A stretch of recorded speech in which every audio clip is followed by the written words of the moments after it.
नमस्कार साथियों, मैं रजत सिंह आपके अपने चैनल शोर में। शायद आपको यह कॉलर ट्यून तो याद ही होगी कि देश में हर दिन 6,000 से भी अधिक लोग साइबर अपराधियों के हाथों करोड़ रुपया गंवा रहे हैं। अमिताभ बच्चन साहब की आवाज में। यह जब भी हम किसी को फोन लगा रहे थे तो कुछ दिन पहले तक फोन पर घंटी जाने से पहले हमें ऑनलाइन फ्रॉड के प्रति सचेत करने के लिए बनाई गई थी। यह सरकार द्वारा किए गए जागरूकता अभियान में से एक था, परंतु इसका एक और अर्थ था कि ऑनलाइन फ्रॉड भारत में बहुत तेजी से बढ़ रहे हैं।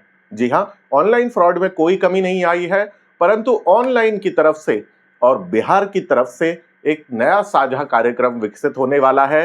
यानी कि बिहार में अब मोबाइल ई वोटिंग शुरू होने वाली है। जी हाँ, बिहार अब ऑनलाइन फ्रॉड के बाद देश का पहला राज्य बनने वाला है जिसमें मोबाइल से ई वोटिंग की जाएगी। जहां रेगुलर वोटिंग सुबह 7 बजे प्रारंभ होती है और शाम को 5 बजे खत्म होती है, वहीं ई वोटिंग के लिए सुबह 7 से लेकर दिन के 1 बजे तक का समय चुना गया है।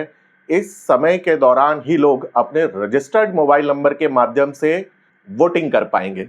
जी हाँ, ऑनलाइन वोटिंग ऑनलाइन फ्रॉड से काफी अलग है। जहां ऑनलाइन फ्रॉड में सिर्फ आपका बैंक अकाउंट लूटा जाता है, परंतु ई वोटिंग अगर गलत हो गई तो इस देश का बहुत कुछ लूट सकता है।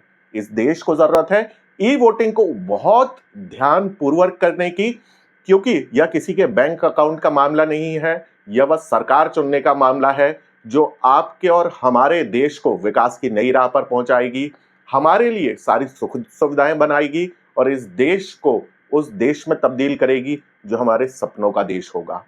तो हम आशा करते हैं कि 28 जून को जब नगर पालिका चुनाव होंगे बिहार में, तब ई वोटिंग के माध्यम से जो भी फैसले आएंगे वह भारत के हित में ही होंगे, क्योंकि ऐसा बहुत कुछ है बिहार में जो बिहार के हित में भी नहीं है और भारत के हित में भी नहीं है। भारत में चुनाव जहां एक त्योहार की तरह सेलिब्रेट तो किए ही जाते हैं, परंतु इस त्योहार को सेलिब्रेट करने के साथ एक बड़ी जिम्मेदारी भी निकलकर सामने आती है। आपको याद हो, जब हमारे यहाँ होली आती है तो कई दिनों से कैंपेन चलाए जाते हैं, कभी सरकार द्वारा कभी एनजीओ द्वारा, कि हम पानी को बर्बाद न करें।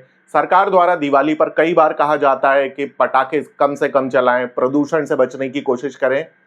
तो चुनाव एक ऐसा त्योहार जो हमारे देश का भविष्य रखेगा, उसके साथ भी बड़े चैलेंजेस निकलकर सामने आते हैं।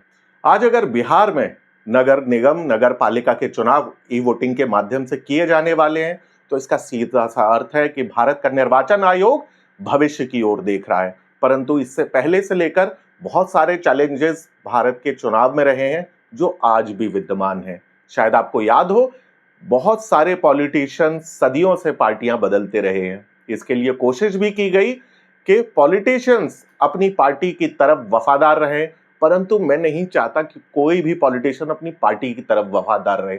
मैं चाहूंगा कि हर पॉलिटिशियन भारत की जनता के प्रति वफादार रहे, भारत के संविधान के प्रति वफादार रहे और अपनी ड्यूटीज के प्रति वफादार रहे। इसके लिए दल बदल विरोधी कानून लाए गए, एंटी डिफेक्शन लॉ भी लाए गए, परंतु सच बात यह है कि आज भी कई बार ऐसी चीजें देखी जाती हैं जो सुनने और देखने दोनों में ही बहुत अजीब लगती हैं। शायद आपको याद हो, कुछ समय पहले शिवसेना के 2 टुकड़े हुए थे, तब से लेकर अभी तक शिवसेना की वर्तमान स्थिति क्या है पूरी तरह किसी को भी क्लियर नहीं है। परंतु खैर छोड़िए, वह सिर्फ महाराष्ट्र की बात नहीं है, भारत के कई हिस्सों में इस तरह की कई घटनाएं कई बार निकल कर आई हैं। एक और चैलेंज है बूथ कैप्चरिंग। बूथ कैप्चरिंग सदियों से भारत के चुनाव का एक बड़ा हिस्सा रहा है। ऐसा नहीं है कि अब बूथ कैप्चरिंग नहीं होती, परंतु निश्चित रूप से यह सच है कि अब बूथ कैप्चरिंग होना कम हो चुका है। एक समय था जब मतपेटियां ही उठाकर ले जाते थे लोग, इलेक्शन की पोलिंग टीम पर गोलियां चलाई जाती थी, इतनी सारी हिंसा होती थी जिसे रोकना किसी भी सरकार के लिए बहुत मुश्किल हो जाता था। आज भी हमारे चुनाव में कई बार ऐसी चीजें देखने को मिलती हैं। शायद हमें याद हो हाल ही में हुए पश्चिम बंगाल के चुनाव, जहां पर इस तरह की कई घटनाएं निकलकर सामने आई थी। इसके अलावा चंडीगढ़ मेयर इलेक्शन के दौरान वहां के प्रिसाइडिंग ऑफिसर अनिल मसीह का वह वीडियो तो याद ही होगा, जब वह खुद बैलेट पेपर पर टेम्परिंग करते हुए वीडियो पर पकड़े गए थे। हालांकि उसके बाद माननीय सर्वोच्च न्यायालय ने उनसे प्रश्न पूछे थे जिसके कोई भी संतोषजनक उत्तर वे नहीं दे पाए थे, परंतु यह भी सच है कि उन्हें कोई सजा नहीं मिली है।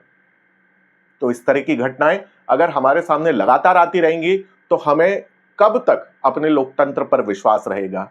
ऐसा नहीं है कि आप और मैं इस लोकतंत्र को खराब करना चाहते हो। हमारी ख्वाहिश सिर्फ इतनी है कि भारत का लोकतंत्र, भारत के नेता सिर्फ भारत के लिए काम करें, हमारे लिए काम करें, हमारे भविष्य के लिए काम करें और इस देश और उसके संविधान के लिए काम करें। धन्यवाद।